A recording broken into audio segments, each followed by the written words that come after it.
Yo, mind your fucking business, nigga. Ain't no one talking to you, bro. Listen. Yo, listen. Damn, I been woke for a minute. Getting checks need a percentage. Getting so lifted. How I'm so gifted. I played in your track, but they told me to skip it. I just been spitting. Look at me back in my ways. I've been on this shit since back in the day. You could not tell me that I did not pay for the sins I committed. Got locked in a cage. Stay in your place. I'm riding the BM, but I won't. Yo, what's going on, everybody? It's your boy, McQuinn, and I'm back with another episode of the Yup, I Said It podcast. I'm here live at New Wave Studios. Shout out to New Waves Guam. If you want to book a session, just hit us up at New Waves Guam on Instagram or go to newwavesguam.com to book a session.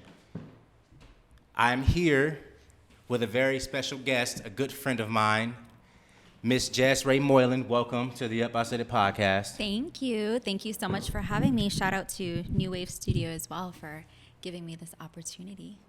Oh, thank you. Yeah, you know, we wanted to get you on here. I actually been wanting to get you on here for a while, and the topic that we're discussing is super important to the both of us, and to be able to have you on here, it's honestly, I'm not gonna lie, it's dope because, you know, when I was dealing with some of my situations, and when your Instagram page happened to pop up, and I saw what you were advocating for, and I was just like, yo, I would love to have her on my podcast one day, and for it to happen now, it just means a lot. So, thank you for being here. I'm honored. So thank you as well. And so the topic we're discussing is mental health. It's Mental Health Awareness Month, and you know, all month everybody's been advocating mental health, and I know that you have is it a nonprofit organization? It's not a nonprofit. I call it a social movement. So back in 2017, I lost my brother to suicide, and from that loss was kind of what sparked the inspiration for TUMA. So TUMA was actually his nickname.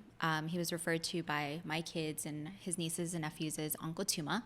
And so I knew that I wanted to keep that name alive for them because they're still so young, you know, and at the time that he had passed, they really didn't understand what had transpired or what happened to him.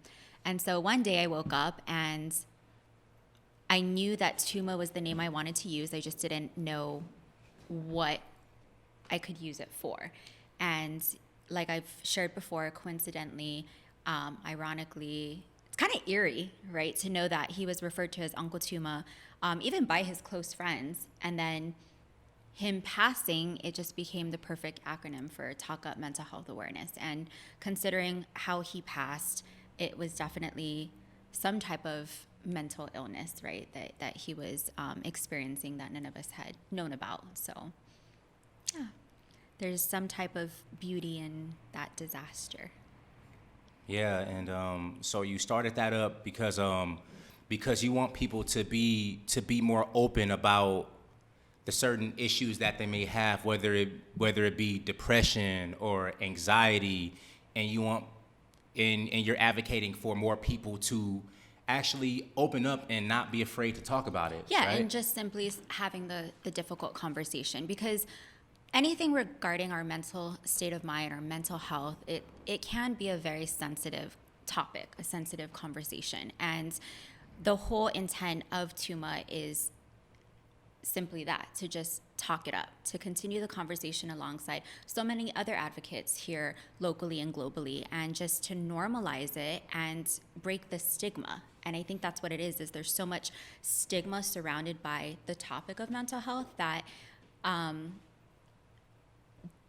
the purpose, or like I said, my whole intent is just to normalize it, right? And just a stigma-free me creates a stigma-free we. And so it starts with you know, and talking it up is my passion. And that's just all I've so far really wanted to do with the movement, is just to do things like this, like have casual conversations about it and just allow people to understand the importance of it. And for people who may be silently struggling, for them to know that, you know, they really aren't alone.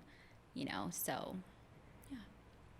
And I know that something like that is, well, just losing a loved one in general is something that's very hard to deal with, and it's very difficult to mourn. But But to lose your brother the way that you did, I know that that was something that was really hard on you, and I'm sure that something like that, it probably made you feel sad and feel depressed because maybe you feel like you could have done something. Oh, to definitely.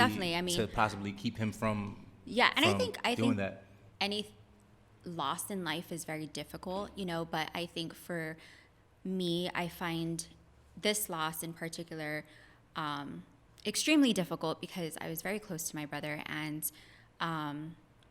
it was just so unknown, like at least with his situation, it was out of the ordinary. I never thought he was suicidal. I would have never considered him to be gone today, because of something like that.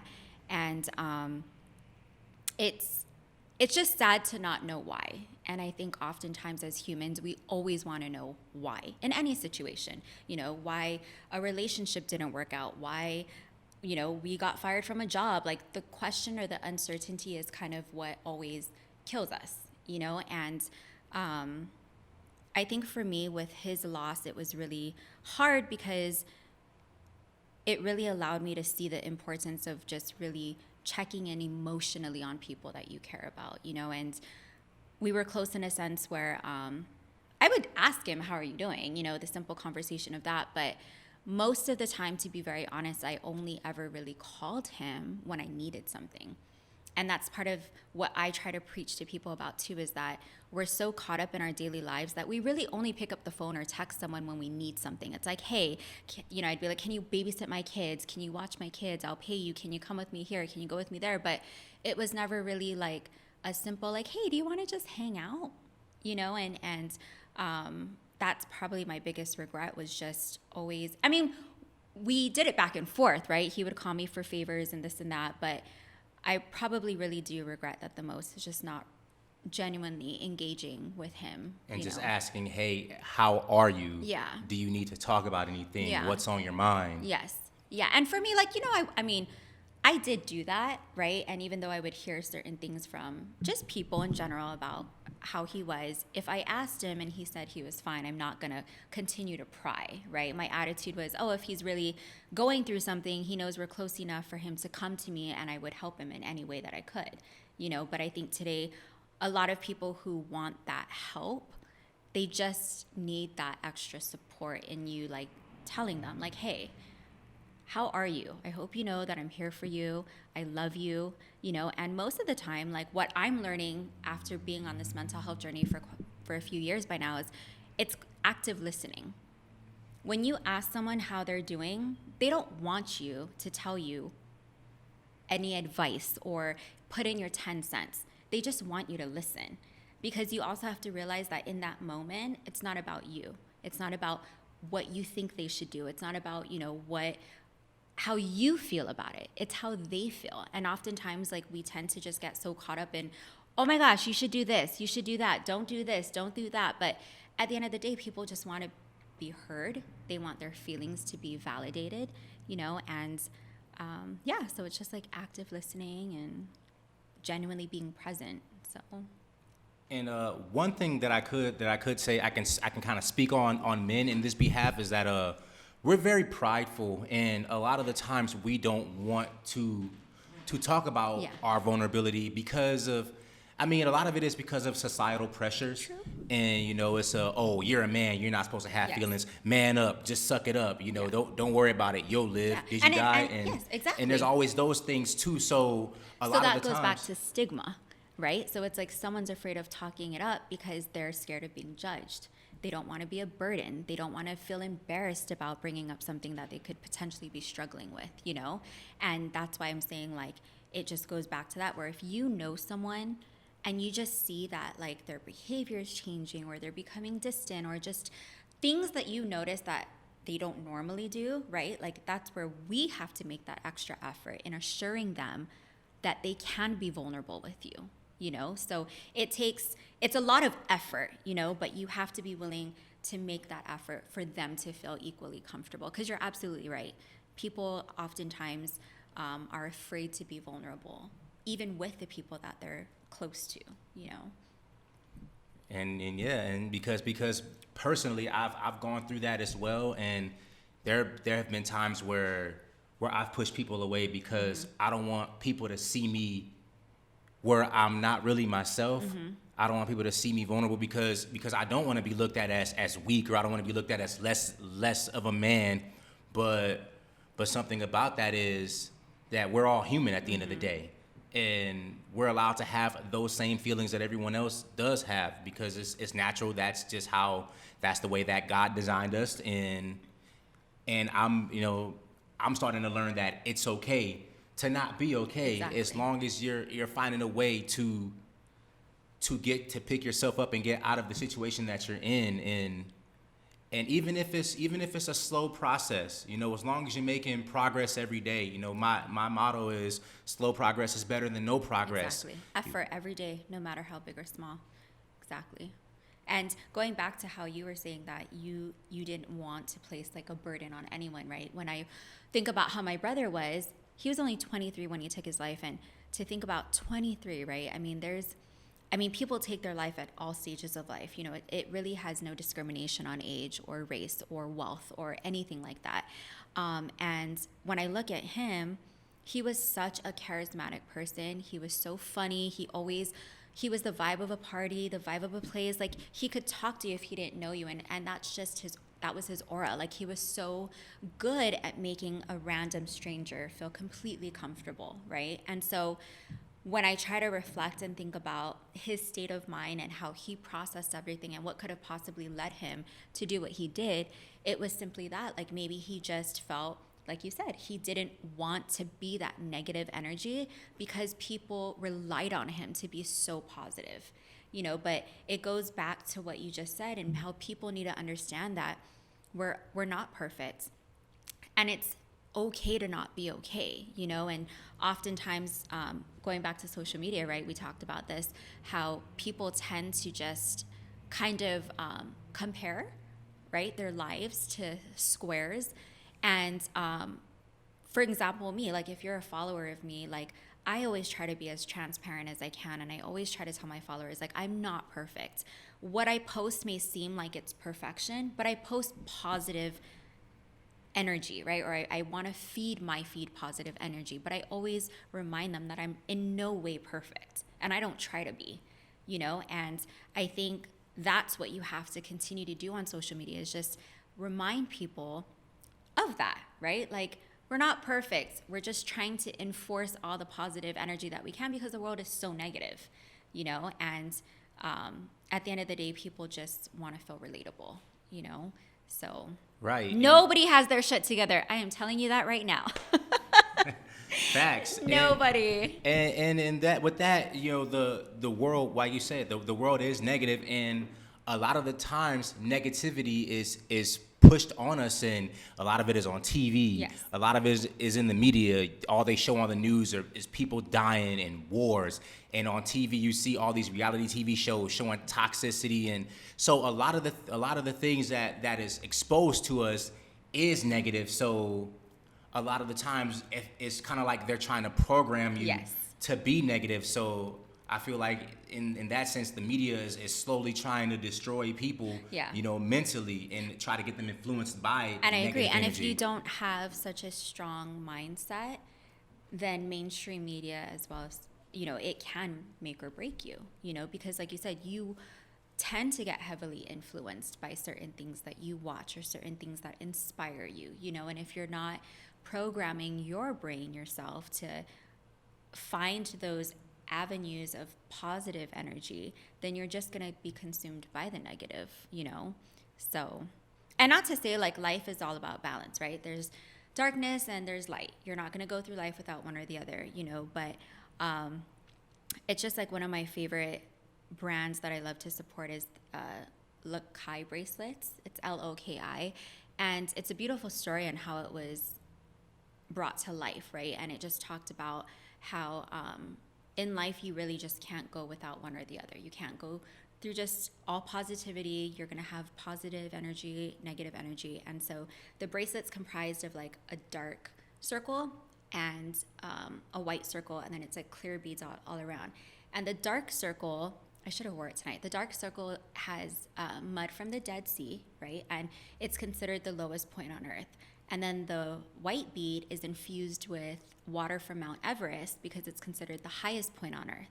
And so it's just a reminder that in life, when you're at your high, to always remain humble. And whenever you're at a low, to always remain hopeful. And then the beads in between is just balance. You're gonna always go through your ups and downs, right? But it's how you balance that to keep you, steady. So, yeah. Right. So when we met, we talked about all the things that we were gonna discuss. Just to keep it all. Hey, look, this is YupISaidIt. We're gonna be honest and transparent with all of y'all, and also I want all my guests to feel comfortable whenever they come on. So anything that can make it easy for them, it's fine with me. So we talked about self-care. So what are some of the things that you do as far as just as self-care and as far as just helping to get through whenever you're going through something, and something to just keep your energy high and to keep your vibrations high and keep the positive? Definitely, I've always been a fitness junkie, so definitely running, right? Running has always been my outlet for all these years. So anything to kind of release those endorphins, right? Just to keep me, that keeps me mentally sane. Another thing I do is I love to read. So I'll engage in novels, right? I'm a hopeless romantic by default. And so reading, journaling, I love to write. And that's pretty much my forms of self-care aside from the physical part of it, right? Facials and getting my nails done, but the true reflections for me as far as my diaries, my journals, things like that, that's I think where I feel is beneficial because you're allowed to just let everything out. It doesn't matter what you write, it doesn't matter how you write. It doesn't need to be grammatically correct, right? But just allowing those feelings to exit, especially if it's harbored or negative energy harbored, right? It's so good to just let it all out, even if it's just in writing form, So that's definitely something I encourage for people to do all the time is just write it out. Nobody reads it but you. It doesn't need to sound perfect or be perfect. So yeah, like a diary, basically. Exactly, it's like a diary. Yeah. See, only 90s babies know about that. I don't know about these Gen Z kids. They don't. They put it out on social media. Yeah, that's. They get it out on social media. That's what they do. Whether it's memes or you're always ooh, who is that relevant to? Who pissed you off, Q? Yep, I said it. Look.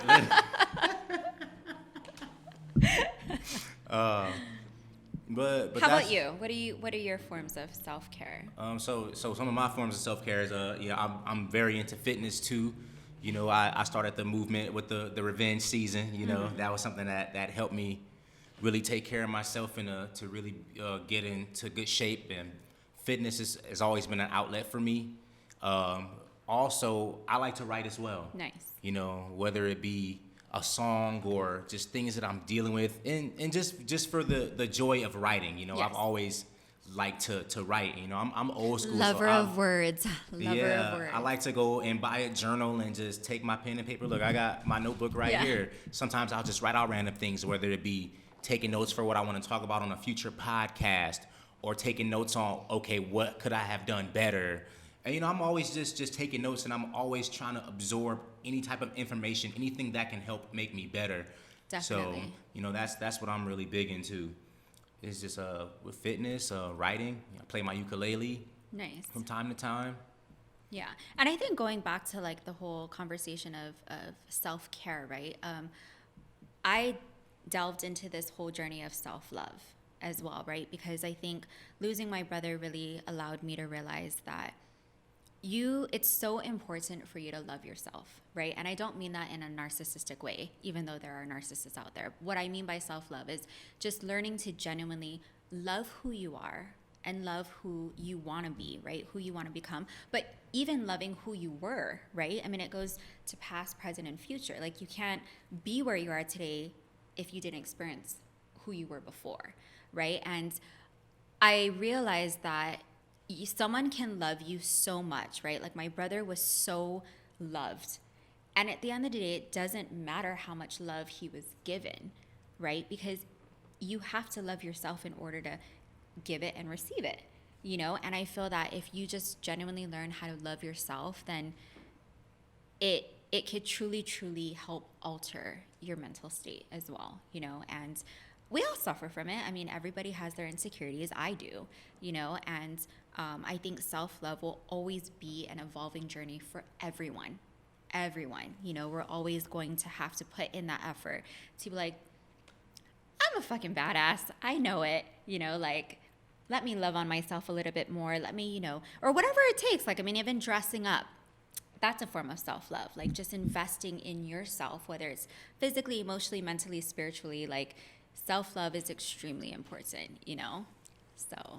And I tell people, right, I feel you on that. And I tell people sometimes too, like, hey, if you have one of those days where you just feel like, yo, I'm the shit. Yeah. Embrace it. You know, Embrace it. we've been humble for so long. It's 2021. If you really feel like you're that dude, if you feel like you're that chick, just do it. Embrace it. I agree. Be loud. Be larger than life. Yeah. You know, I'm very big on that, as most of y'all can tell. Like, I'm super big on yo, love yourself to the point where fuck what anybody else thinks, because I'm the shit. Yeah. Whether you feel like I'm the shit or not, I know I'm the shit. Come fuck with me and find out. You know Yeah. what I mean? So and there are people out there too who aren't vocal about it, right? But they know deep inside that, hey, I'm worthy, I'm valued, I'm loved, you know? And it's not to say that you need to vocalize it, but as long as you know it, right? Like, that's all it takes, is just for you to realize your worth, whatever that may be, right? And just enjoying life in that context, you know? So love yourself. Love yourself and be a humble asshole. If you don't want to be loud like me, just be a humble asshole. No, and nothing's wrong with being loud. Nothing's wrong with being loud at all. I'm just trying to say it for people who aren't as loud as, you know. Yeah, you got people that are, you know, more on the introverted side and more to the reserved side, and that's understandable. Yeah, and nothing's wrong with that. Just do you.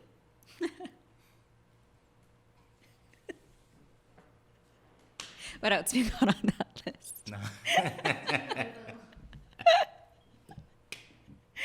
Well, why don't we talk about, I know that, you know, I'll share my experience, right, with my grief journey. So after I lost my brother, I fell into a really deep depression.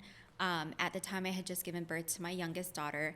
And so it's like I went from bringing life into this world and then 3 months later, losing life, right? And so that took a really big toll on me, right? Because it was the first time I've ever experienced, like, true heartache. And I even said this at his funeral where, you know, my first breakup, like, I thought that was painful, right? I thought my heart was truly broken, but true heartache was really that, like, just losing someone that I grew up with, someone that I cared for deeply, and to this day, like, I still have moments of grief attacks, you know, like, in grief, I've learned and I've accepted, like, it doesn't go away. It just, you learn how to manage the pain. And for me, part of managing this pain is doing exactly what we're doing and talking it up, you know. But it was hard. I mean, I fell into a depression where I gained all this weight. I didn't want to do anything. I wanted to drink. I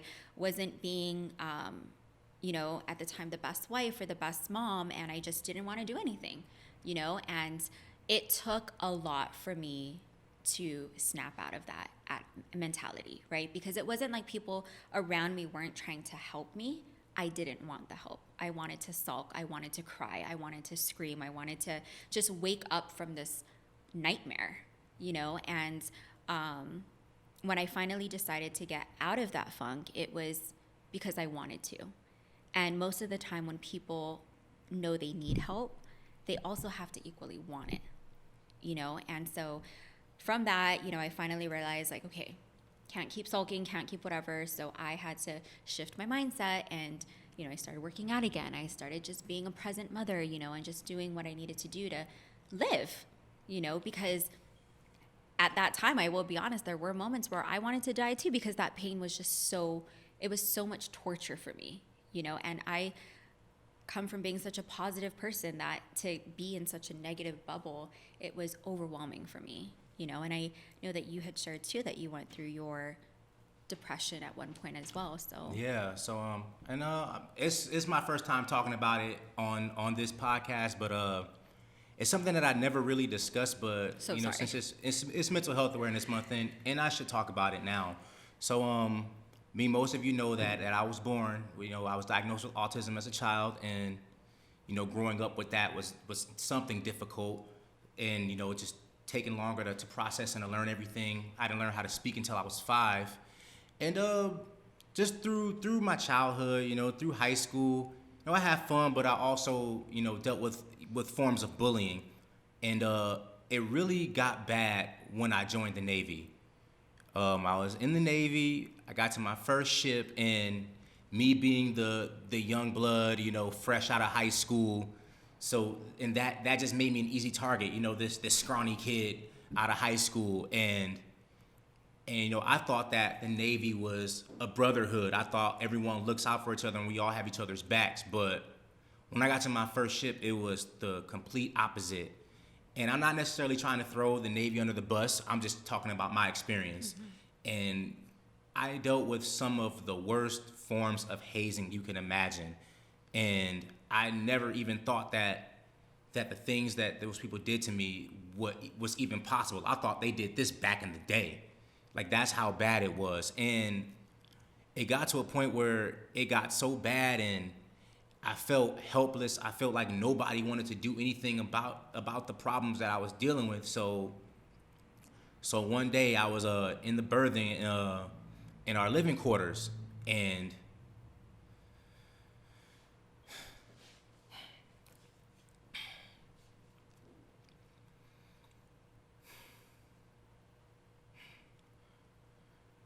this was back in 2009, so this is 12 years ago. I tried to strangle myself.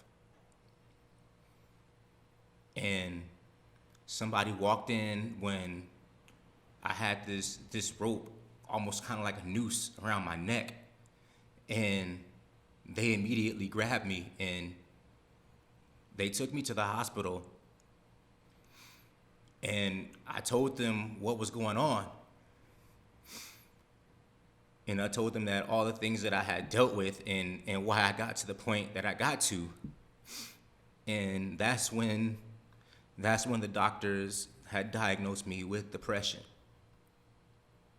And I lived with it for the last 12 years. And, you know, sometimes I relapse and I find ways to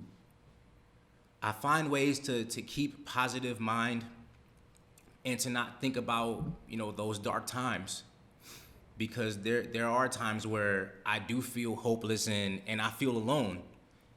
And I'm so nervous to just reach out because I don't want people to think, oh, this guy's so positive. He's always full of life and full of energy. Oh, why does he feel like this now? What's going on? What's wrong with him? Is he really like that, or is he just putting up a front? You know, I think about all these things, but I have to realize that I'm human and that we all have a breaking point. You know, and you know, that's my first time really discussing this on my podcast, but that's what I do like about my podcast, is that I can be open and I can talk about me and try to find ways to make myself relatable, just to let others know that, hey, if you feel like you're going through something, don't just look at me like this perfect person, because I'm not. You know, I've gone through things too, and it's gonna be fine. You know, yeah. It's gonna be all right. And I'm thankful that when whoever came down there to keep me from doing that, you know, I thank you so much, because I'm not even supposed to be here. I would have been gone at the age of 18. With so much life ahead of me, I would have just gave that all up because of the bullying and because of the hazing. And because I wasn't as aggressive to really let it be known that, hey, these guys are picking on me, they're giving me a hard time, they're making my life a living hell. So... And I think that's beautiful. I mean, I thank you for sharing your story. I'm certain it wasn't easy, right? It's never easy to share something not tragic, but something as negative per se as that, but at the end of the day, like you said, we're all humans.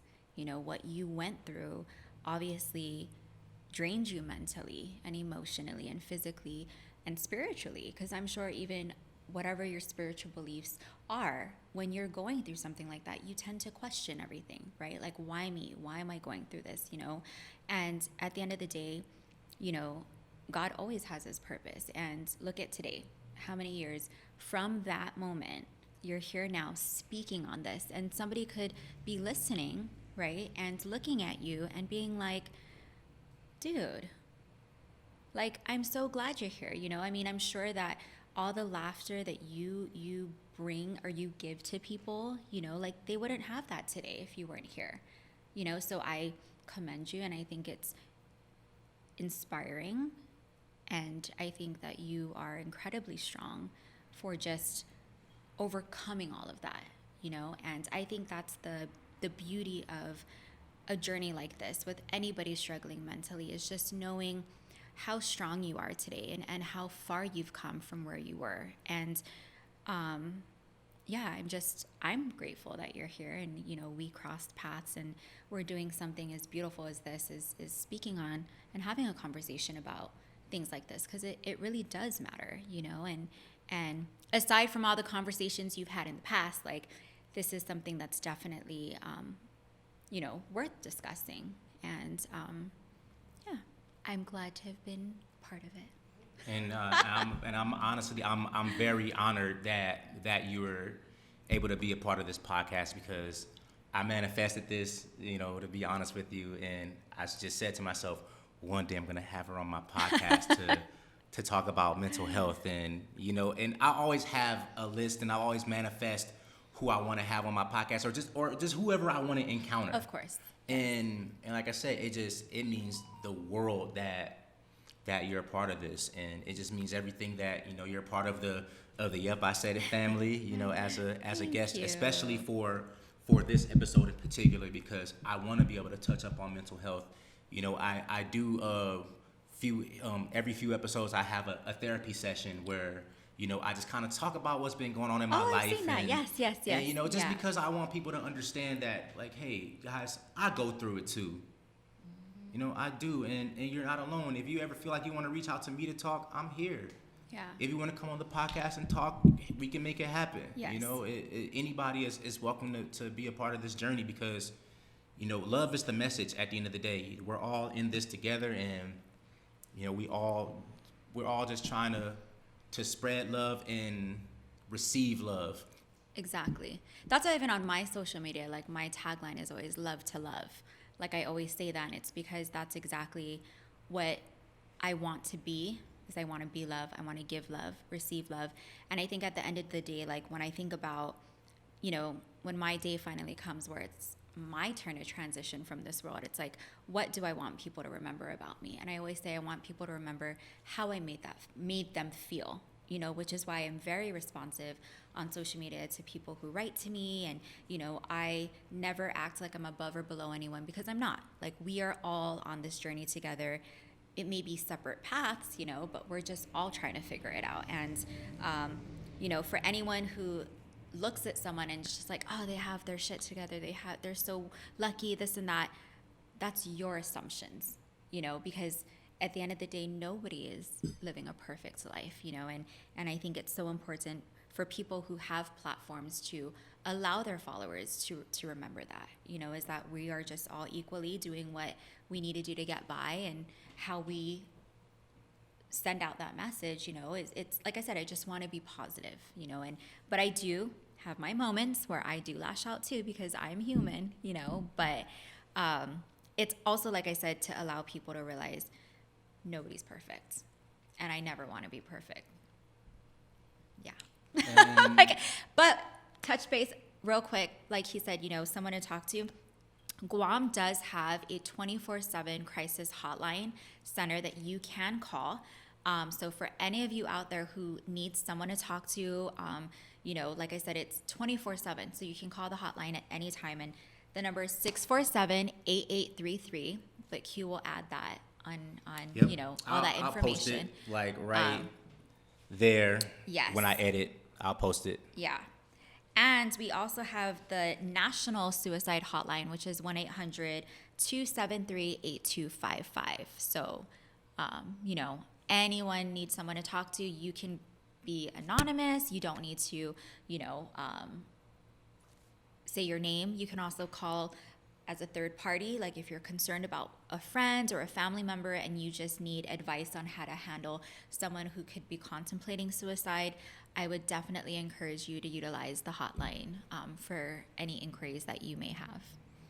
And even besides the hotline, even if you have somebody that you're very close to, someone that you confide in, don't be afraid to reach out to them. If you're that close to them and they're that close to you, and you can trust them to talk to them without feeling a sense of judgment or without them making you feel like you're weak for reaching out, do that too. Exactly. Because the whole point is to make them feel not attacked, but is just to make them feel concerned, or that you're concerned, and that you're there for them in whatever manner they may need. And just talking it up with them at the end of the day.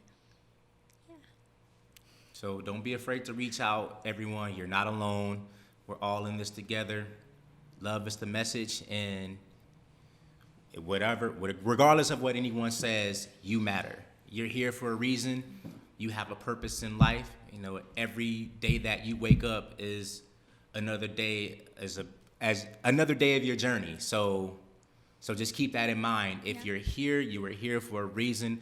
God gives his toughest battles to his strongest soldiers. Oh my gosh, that's one of my favorite quotes. I love that quote. I'm a quotes person. But yes, amen to that. Yeah. And like we said earlier, just everyday effort is all you need to give yourself. And again, no one's perfect. You have good days, bad days. It's called balance.